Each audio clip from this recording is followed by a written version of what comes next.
watching Prime Time. I'm Tamanna Inamdar, joining you this evening from the Bombay Stock Exchange. And my name is Ayush Alavadi. Let's have a look at today's headlines. The MET department forecasts normal monsoons for the third successive year. Says India is likely to get 97% of the long period average rainfall in 2018. Prime Minister Modi's plan to sell Air India faces opposition from the ideological parent of the BJP. RSS chief Mohan Bhagwat says Air India should only be run by an Indian firm. The Supreme Court stays Reliance Communications asset sale amidst a plea filed by a Mauritius-based arm of HSBC. The Nifty rises for the 8th consecutive session. The rupee falls to a 6-month low as the US adds India to its forex watch list. The BJP releases its second list of candidates for Karnataka elections a day after the Congress came out with its first list as the two major parties get ready for the big battle.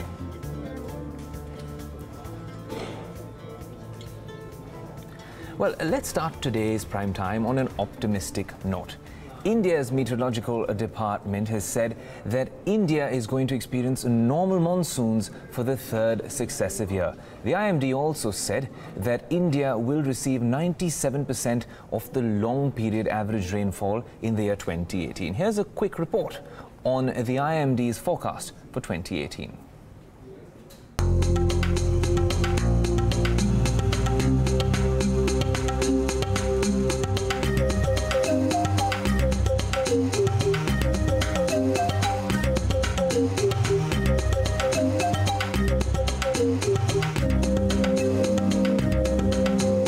As per our forecast this year, it is 97% plus or minus 5%. Most of these forecasts also are indicating normal to above normal rainfall.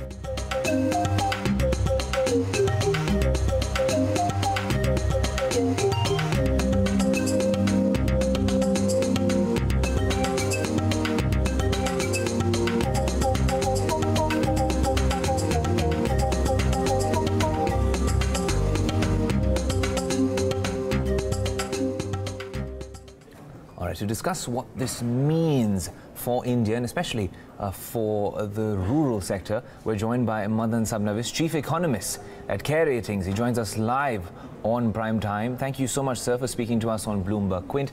I'd like to start by asking you, if the predictions are accurate, could we say that India's agricultural sector is all set for a boost?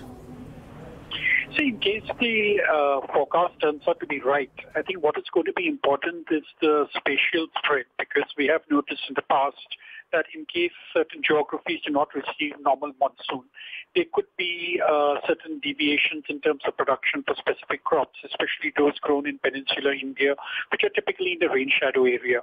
But assuming the spread is also okay, we should remember that while a good monsoon could lead to a good output, it may not really translate into higher incomes for farmers, because in the last 2 years when we had normal monsoons, we have realized that agricultural prices had fallen, which had led to the incomes of farmers really being affected. And I think that's one of the reasons why the government has spoken about increasing MSPs.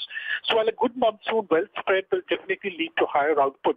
In terms of income, it depends a lot on what the government does in terms of fixing the minimum support price, as well as having the procurement systems in place. Mr. Sabnavis, you mentioned output. Now, considering the extreme heat that we've been experiencing all across the country, and like you said, if this particular prediction is accurate, taking all of that into consideration, what's your take on what kind of impact it could have potentially on inflation as well? See, in case we have a good harvest, I think it stands to reason that food prices will continue to move in the downward direction. And that kind of trajectory which we have seen for 2 years will persist for one more, which is actually good news from the point of view of overall inflation, both WPI and CPI inflation. And if we're looking at it from the point of view of the corporate sector, any news which is good for inflation means there's a possibility of the RBI taking a different stance on interest rates in the months to come, in case agriculture does well and food prices does come down, and the inflation, say the CPI inflation number, moves towards the 4% mark.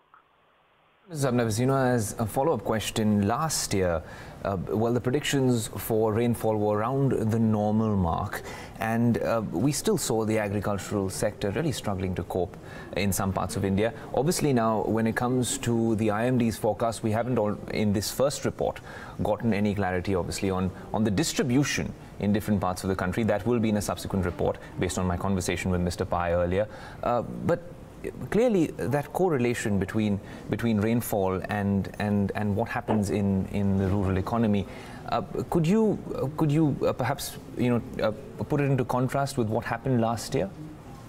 So if you look at the monsoons, we're really talking of the Kharif crop. If you look at the Kharif crop, it probably accounts for around 50% of agricultural output. And within this particular Kharif crop, we could say that around 65% of overall land which is cultivated is dependent upon monsoons. So therefore, the spread of monsoons becomes very important. And as I mentioned earlier, in terms of peninsular India, we were talking of crops like soybean, cotton, pulses, and to a certain extent your coarse grains. Their output tends to get affected in case the monsoon plays truant.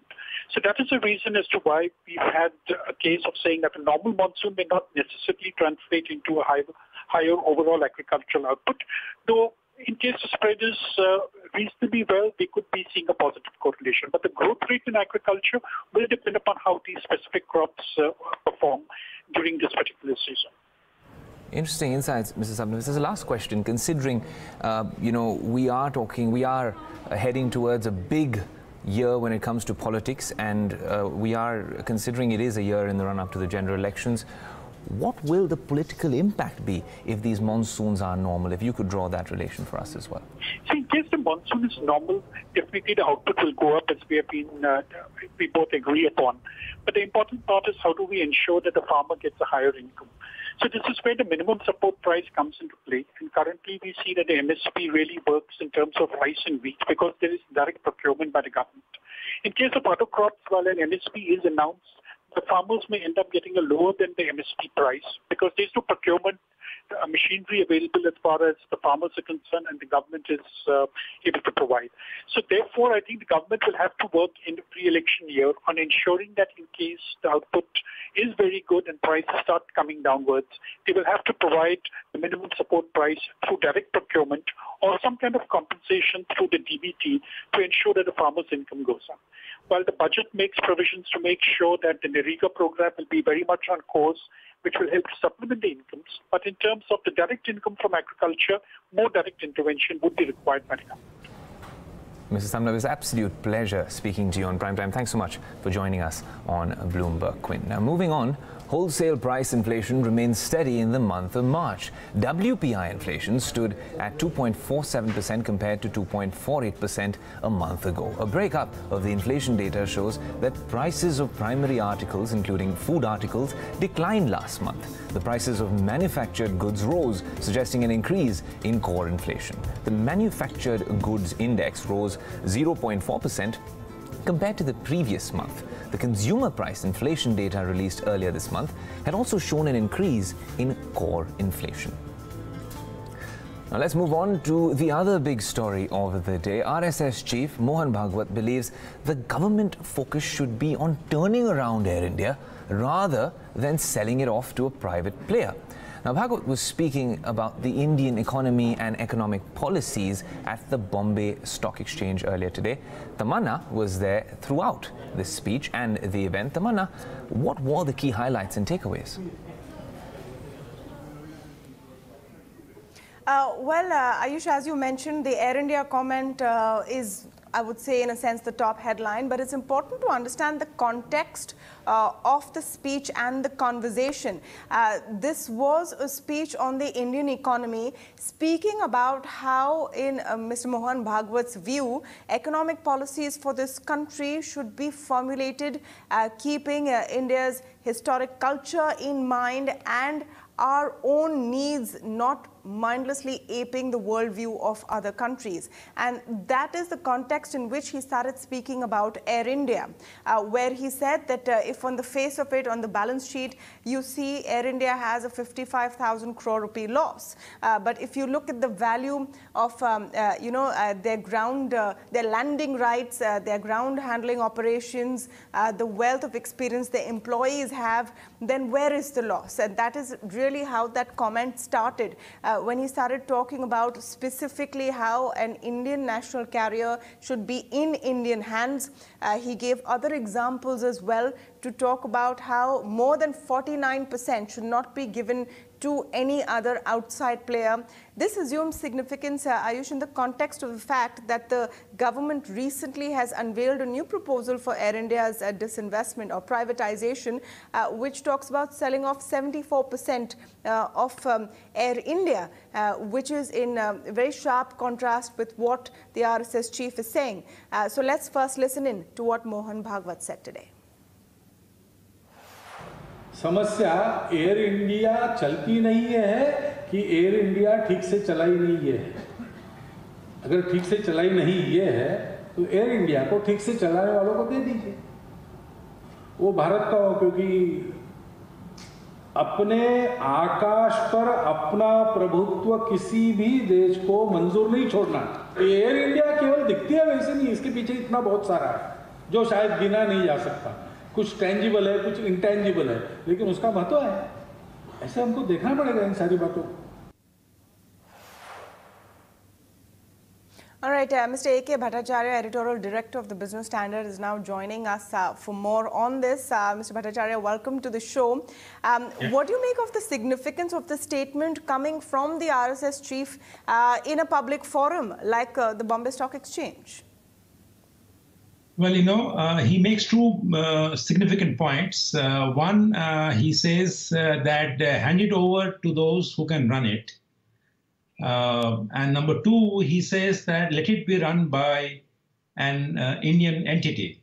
Now, I don't see any conflict between what he has said and what the government intends to do. What the government is intending to do is to privatize it. The government is not selling it to a foreigner. So, you must understand, he is not saying that don't sell it to an Indian private sector company. Now, the expression of interest for the Air India sale is very clear that anybody who is finally chosen to take over Air India has to have 51% stake, which is Indian company. Now, so I don't see where is the conflict between what Mr. Bhagwat has said and what the government of India is planning to do.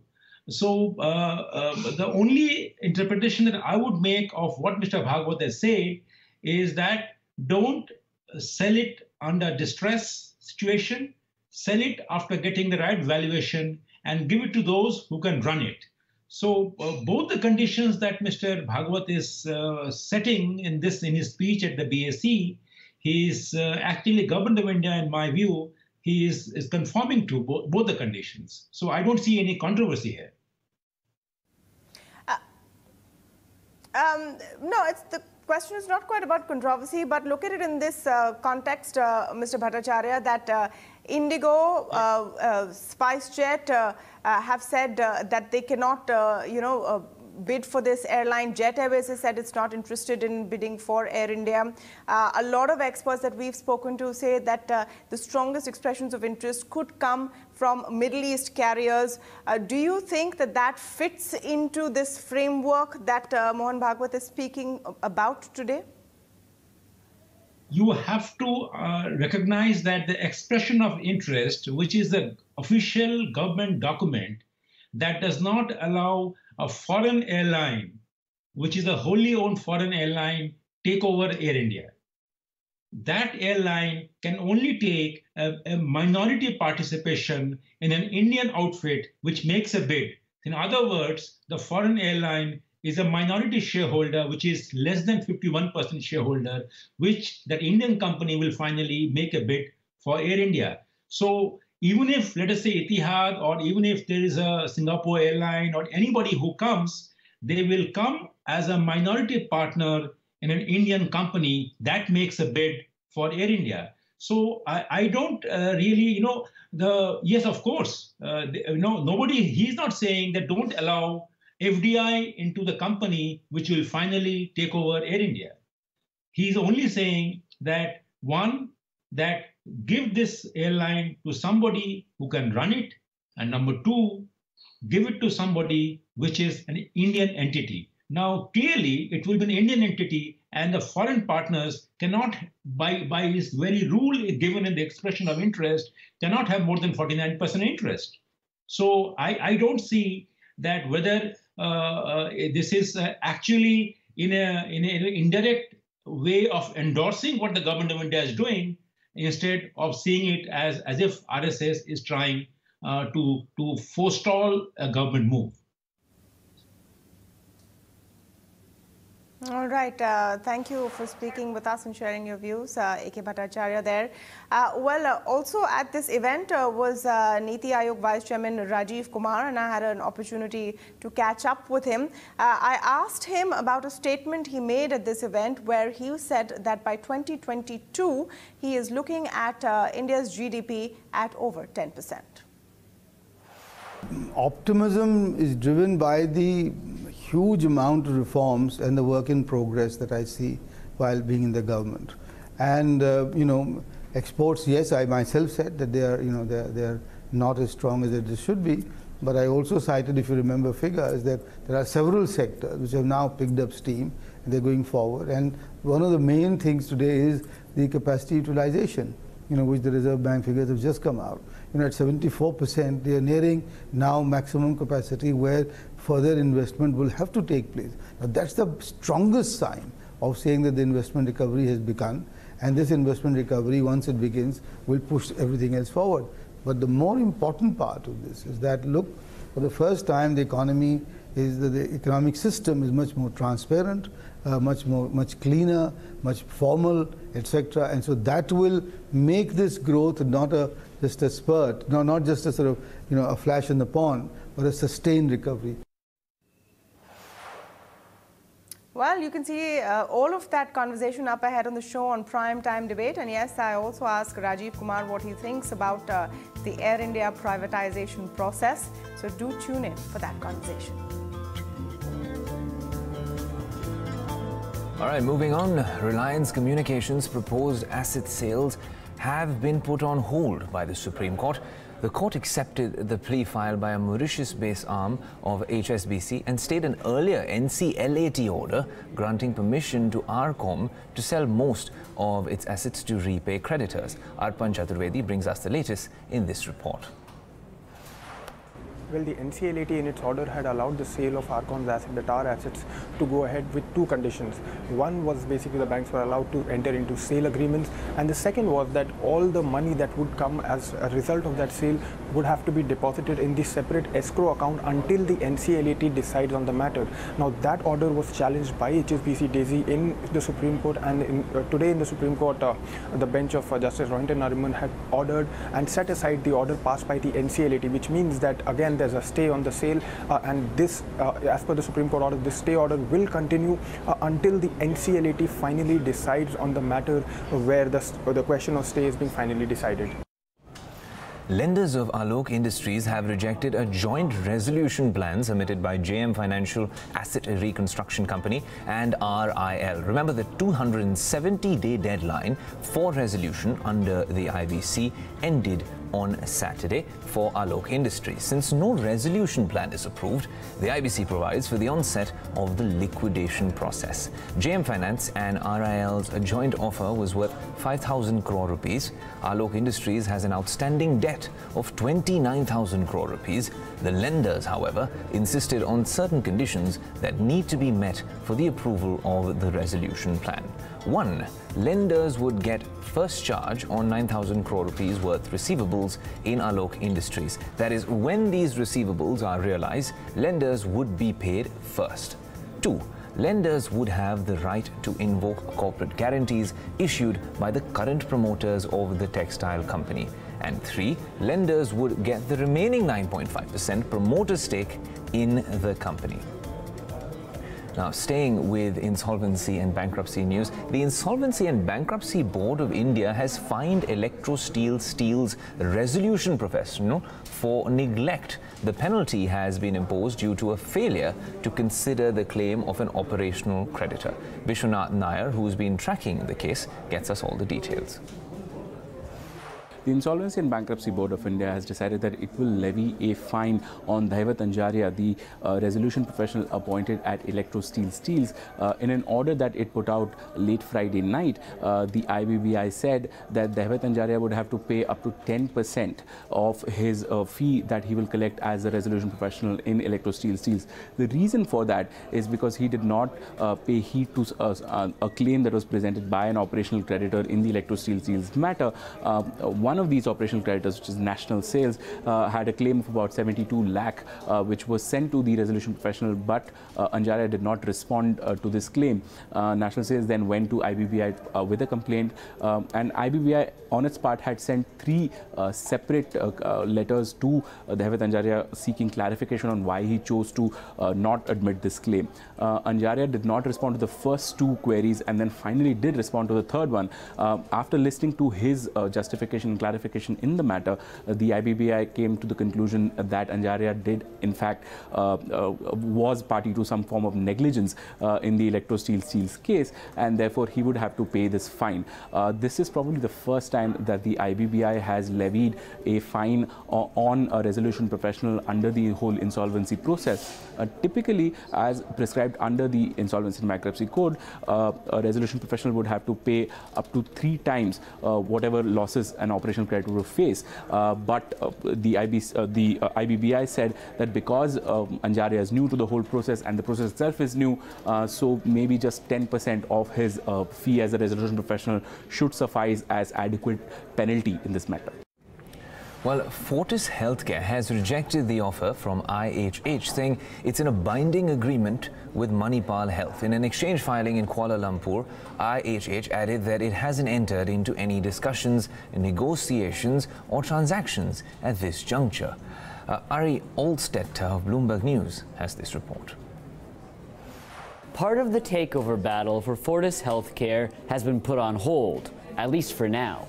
That's after India's second largest hospital company indicated it can't engage with one of the suitors. Malaysia's IHH Healthcare sent a letter to Fortis last week saying it may be willing to make a cash bid for the shares if it got some time for due diligence. Today, IHH said Fortis responded with a no-go. That's because Fortis's board has already agreed to a deal with another Indian hospital operator, Manipal Health Enterprises. Manipal's bid, backed by private equity giant TPG, would see Fortis's hospital operations spun off and merged with Manipal's. Shareholders would get stock in the new entity while holding on to their Fortis equity too. But that's not all. Just after IHH sent its letter, a pair of Indian tycoons said they were entering the fray as well. That offer would give Fortis a quick capital injection and could eventually give the 2 investors the largest stake in the company. The Fortis board will meet this week to decide what to do about both the TPG Manipal bid and the tycoons' offer. Until they do, it looks like IHH's offer to buy the company's shares outright will be put on hold. Moving on to the latest in the income tax investigation on Deepak Kochar, sources say that the IT department is looking to give time to Deepak Kochar to answer his queries related to the ICICI Videocon case. The queries are related to the funds received by New Power Renewables from the Mauritius route. While Indian markets extended their gains today to record the longest streak in nearly 5 months, the Nifty 50 closed with gains of close to 0.5%, and the Sensex closed with gains of 0.3%. The HDFC Twins and ITC were the top gainers, while Infosys, Tata Motors and ICICI Bank were the top losers. Now, the Indian rupee fell 29 paise against the US dollar to close at a 6-month low. The rupee ended the day at 65.49 against the greenback. This is the weakest close for the rupee since October 3rd last year. Widening trade deficit and the fact that the US added India in a currency watch list contributed to the weak close. Now, the Bharatiya Janata Party released the second list of 82 candidates for the Karnataka elections. Along with the first list, the BJP has now candidates for 154 constituencies. Polls for the 224-member assembly are scheduled for May 12th as the BJP looks to oust the Congress from power in the state. The Congress released its first list of 218 candidates for the Karnataka polls yesterday. Chief Minister Siddaramaiah has decided to contest from Chamundeshwari instead of his current constituency, Varuna. All the incumbent ministers got a ticket, but about 12 sitting MLAs were dropped. The first list also included at least 15 women candidates. Out of the total candidates, 52 belong to the other backward castes. Members from the Lingayat and Vokalega communities will contest from 48 and 39 seats respectively, while 53 candidates are from the SC/ST communities. There were also protests from Congress members in several places in the state against Chief Minister Siddaramaiah. The protesters threatened to contest the polls as independent candidates if they were denied seats by the Congress. तो जो अब high command निर्णय लेती है तो उसको सभी लोग मानना चाहिए। अब उसमें अब पहले ही पार्टी मुश्किल दौर से गुजर रही है, कठिनाइयों से हमको आगे बढ़ना है और बीजेपी को रोकना है।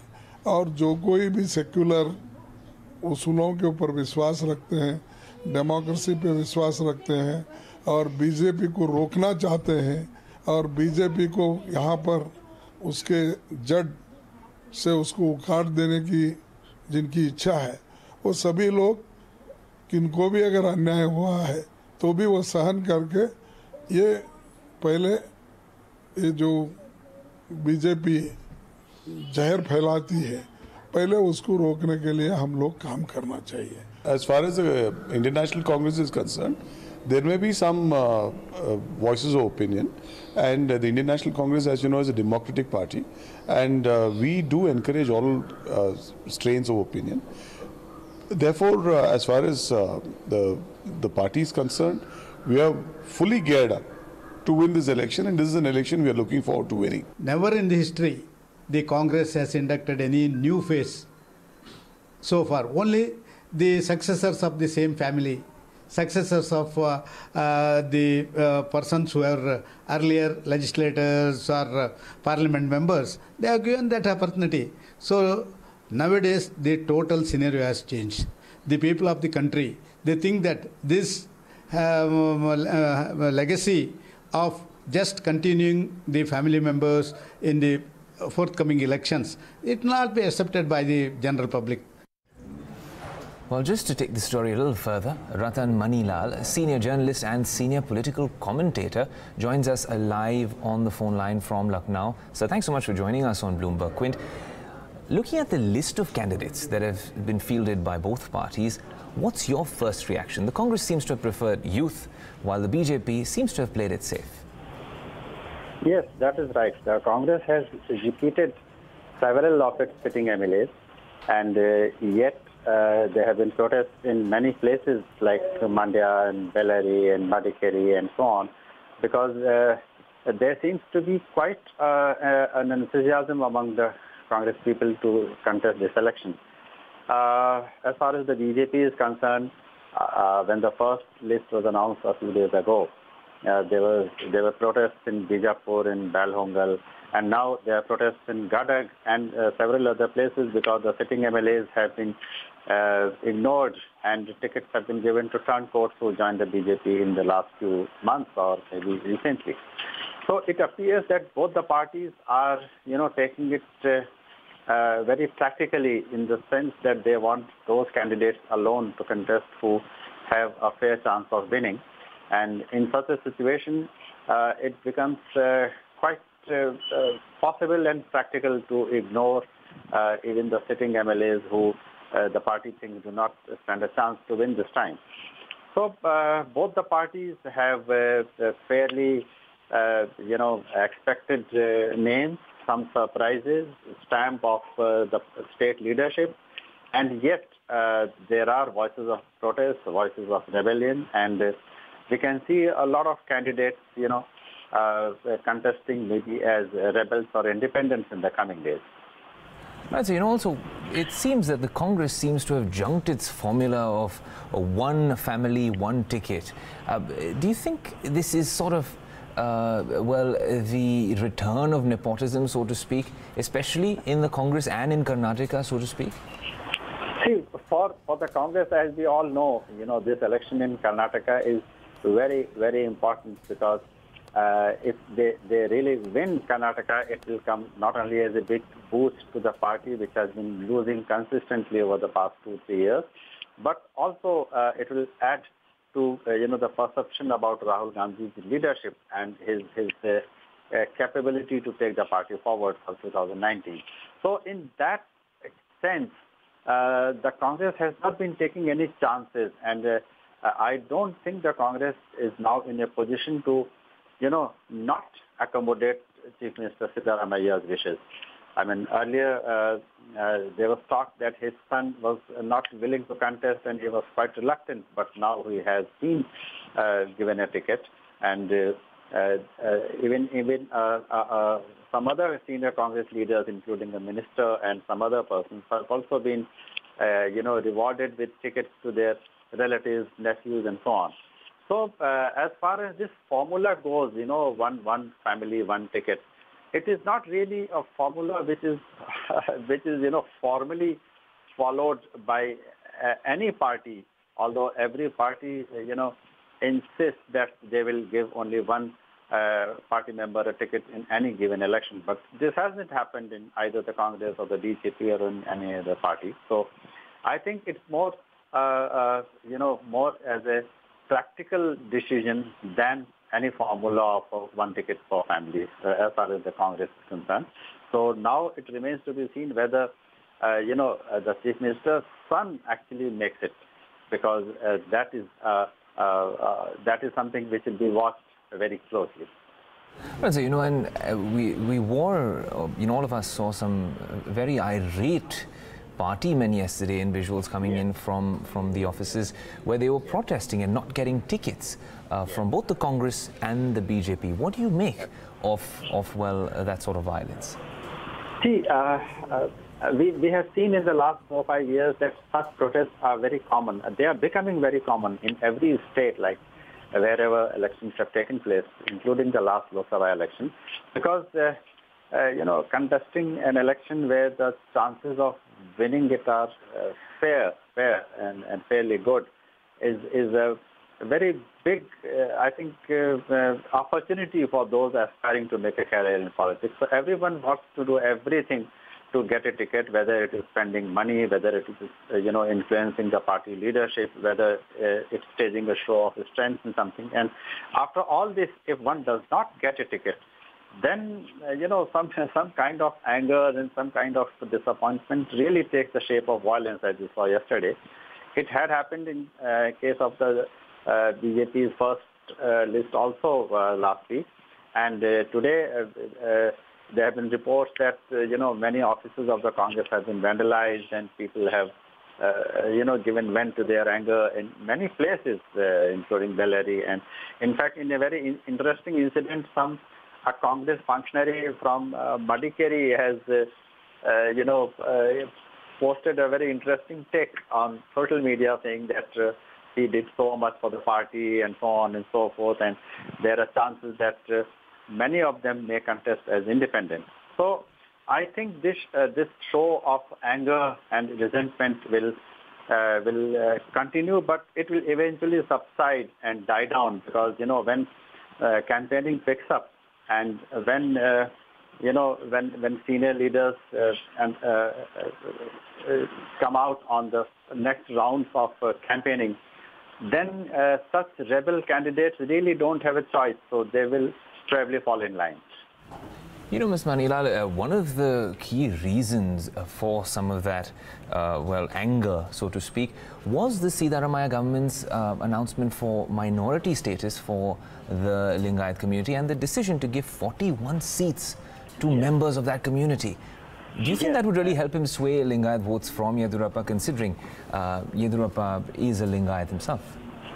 See, for the Congress party, this decision vis-a-vis the Lingayats has been very, very significant because Yediyurappa has been very popular, having been the chief minister once, and not only in his own Lingayat community, but otherwise also.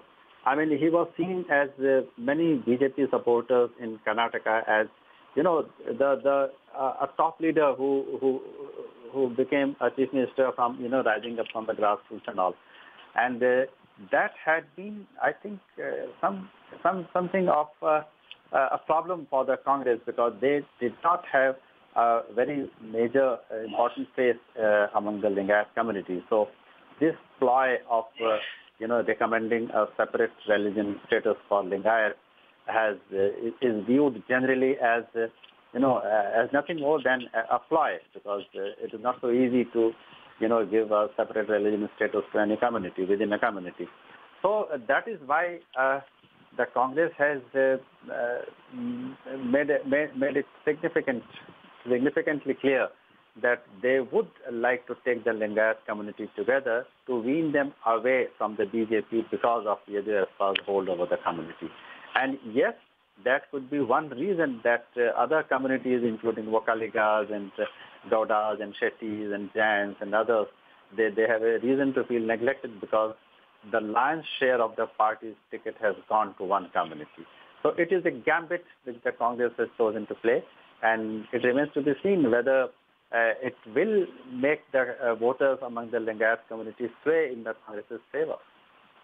So just to ask a follow-up question, let's focus now on the Varuna constituency because it seems like it might be a microcosm of the Karnataka polls. Considering the fact that the CM's son is going to be standing from there, do you think it's a realistic possibility to expect the BJP to announce Yediyurappa's son to contest against him out there? That might become an interesting battleground. Yes, in fact, that has been doing the rounds for the last few days because, you know, initially Siddaramaiah himself was, you know, thinking of contesting from two constituencies, that is Varuna and maybe one more. But finally he opted for Chamundeswari because of apparently after accepting the challenge thrown by the JDS, and he has moved to Chamundeswari, and many observers say that it is quite risky for Siddaramaiah to, you know, win from Chamundeswari, but that is another story. So in that case, his son has been fielded from Varuna, and Varuna, you know, incidentally happens to be a very safe and comfortable kind of a zone for Siddaramaiah and his family. But, well, his son is not Siddaramaiah, and, you know, the appeal of the father is much greater. And if the BJP decides to field Yediyurappa's son from there, then it will become a very, very interesting contest. And the result could be, you know, as open as anything, because as we understand, Siddaramaiah's son has not been very active politically. He still is perceived as a reluctant contestant. And on the other hand, Yediyurappa and his son have been quite active in the campaigning, and considering his appeal among the Lingayat community, well, he is perceived as a strong candidate if at all he is fielded from Varuna. You know, so as a last question to you, I want to talk to you about the Kaveri water dispute, and I want to understand what your take is on how imperative a role it will actually have in these particular elections, considering the Congress seems to have a particular stand on it, and of course the BJP does as well, and then there's of course the Supreme Court order on the issue. How much of a role do you think this particular dispute will actually play in these elections?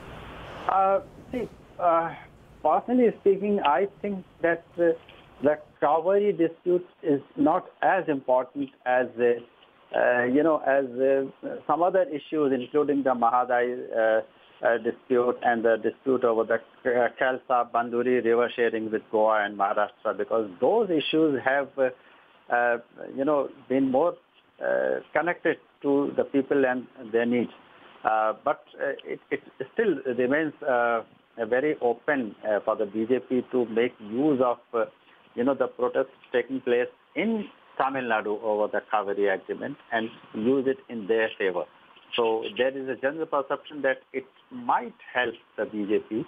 But again, as I said, the Kaveri issue, I don't think is as important as the Mahadai and Banduri disputes in the rest of the Karnataka. Ms. Maninal, thanks so much for those insights and that analysis. Really appreciate you joining us on Prime Time. Well, moving on, the Supreme Court today has directed the J&K government to protect the victim's family and lawyer in the Kathua gang rape and murder case. The top court also took note of the victim's father's plea seeking transfer of the trial case to Chandigarh and sought response from the Jammu and Kashmir government as well. The victim's father expressed satisfaction over the probe conducted by the state police and opposed a CBI probe in the matter. Meanwhile, the accused in the case pleaded not guilty and asked for a narco test. And Jammu lawyers have finally suspended their agitation and resumed work after staying away from courts for 12 days in support of handing over the case to the CBI. देखिए, transfer petition हम लोगों ने इसलिए मांगी है क्योंकि fair trial is not expected Kathua में fair trial वहाँ नहीं हो पाएगी। जिस तरह से हम सब लोगों ने देखा कैसे क्राइम ब्रांच की टीम को प्रिवेंट किया गया, कैसे हर्डल्स क्रिएट की गई चार्जशीट प्रोड्यूस करने के टाइम पे, हमें लगता नहीं है कि उस माहौल में और एक ट्रायल जो है वो पीसफुली कठुआ में चलेगी। जम्मू कश्मीर और सेंट्रल गवर्नमेंट पर कोई विश्वास नहीं है, दोनों पर नहीं है। मेरी रिक्वेस्ट यही होगी कि कोर्ट को सो मोटो, जिस तरह से इलाहाबाद को हाई कोर्ट ने सो मोटो इसमें रुचि ली, कोर्ट को भी या तो सुप्रीम कोर्ट को या हाई कोर्ट जम्मू कश्मीर को निर्णय लेना चाहिए कि जो भी फास्ट ट्रैक हो और कोर्ट की रेख देख में होना चाहिए और कोर्ट मॉनिटर करना चाहिए। Every incident of rape is horrific. It's a crime against humanity. Because a rape has an impact in terms of it leaves behind physical scars, emotional scars, mental scars, psychological scars. And we all have to collectively work to end this depravity in society. Otherwise, how would we be a civilized society? That's what the Honorable Prime Minister Narendra Modi ji is pointing at. A special anti-terror court today acquitted a right-wing activist, Swami Asimanand, and 4 others in the 2007 Mecca Masjid blast case. The court ruled that the prosecution failed to prove charges against them. Of the 10 accused in the case who faced trial today, 2 others are absconding, while 1 was murdered. Remember, on May 8th, 2007, a massive blast took place at the Mecca Masjid during Friday prayers, killing 9 people and injuring 58 others.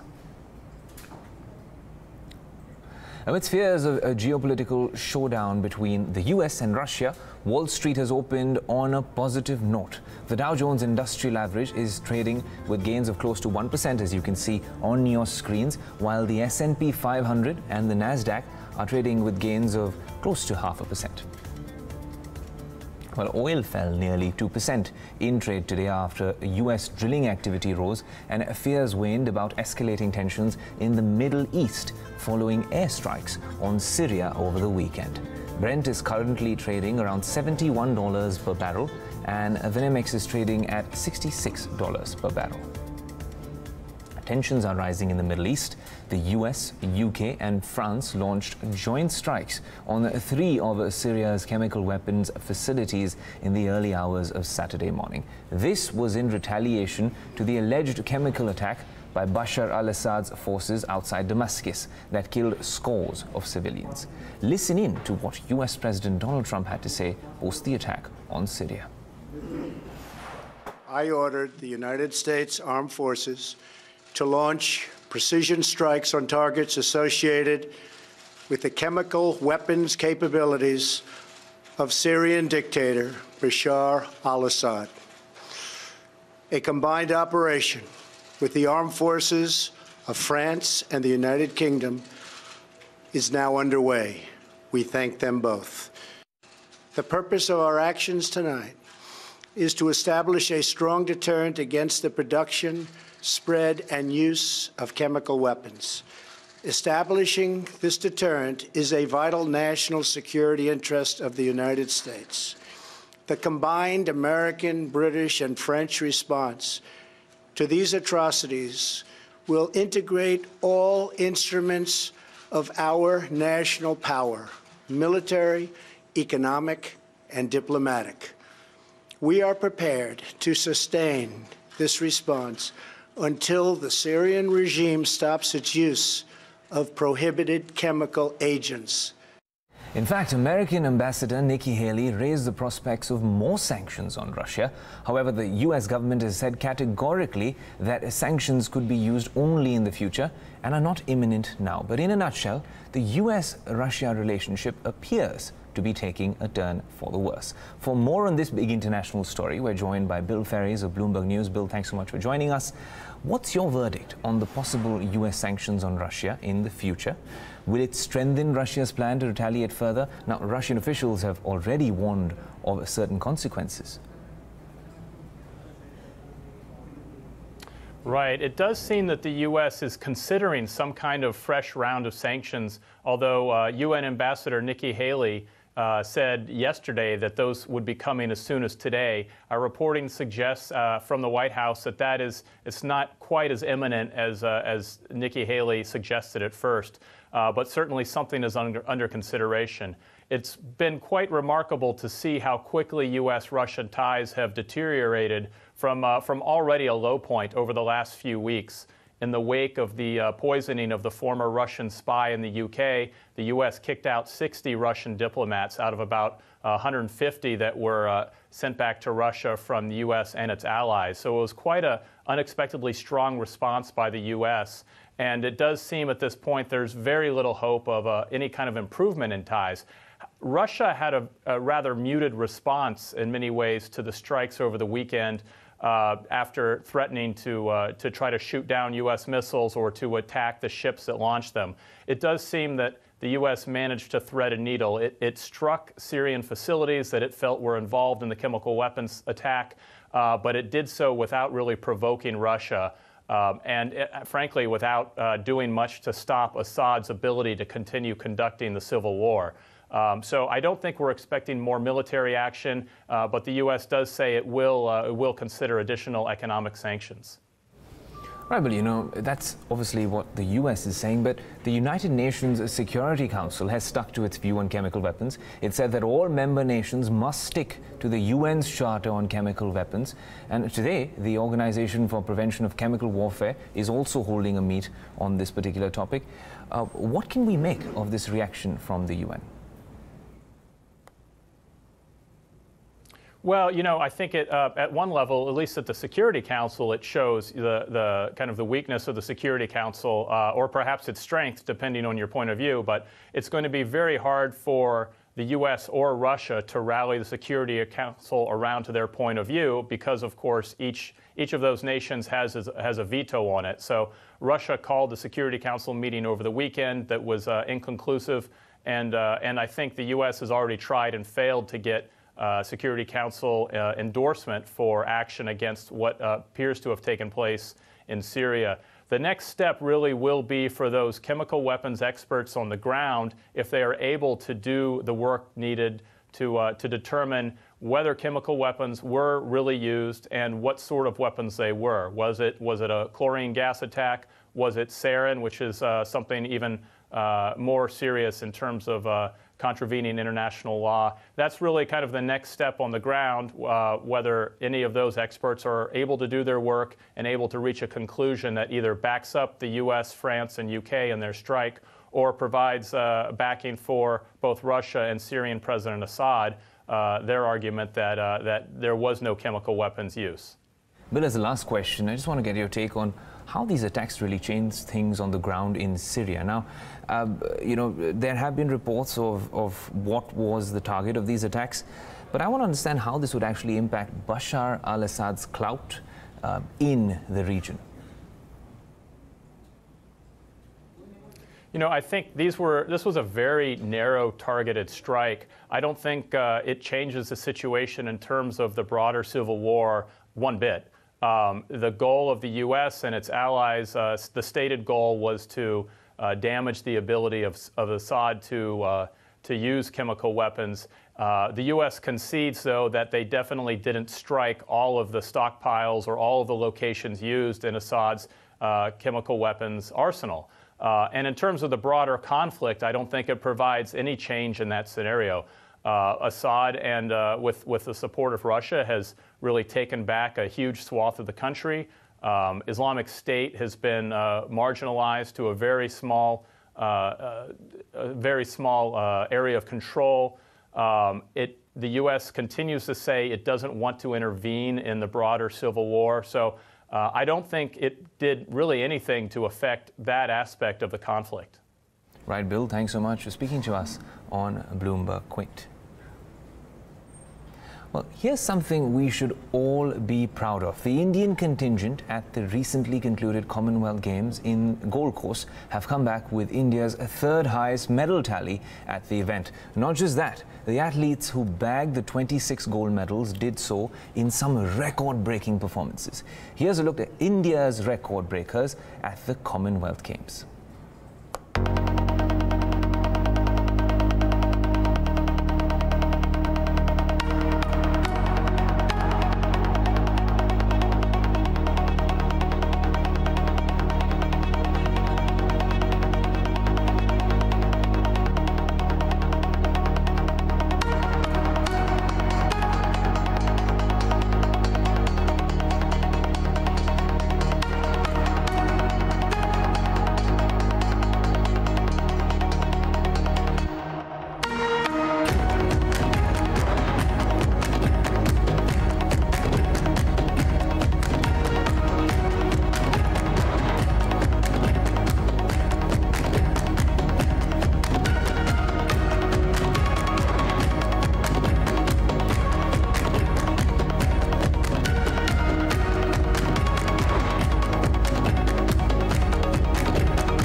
Well, that's all the time that we have on this show, but stay tuned to Bloomberg Quint for a chat with Niti Aayog's Rajiv Kumar.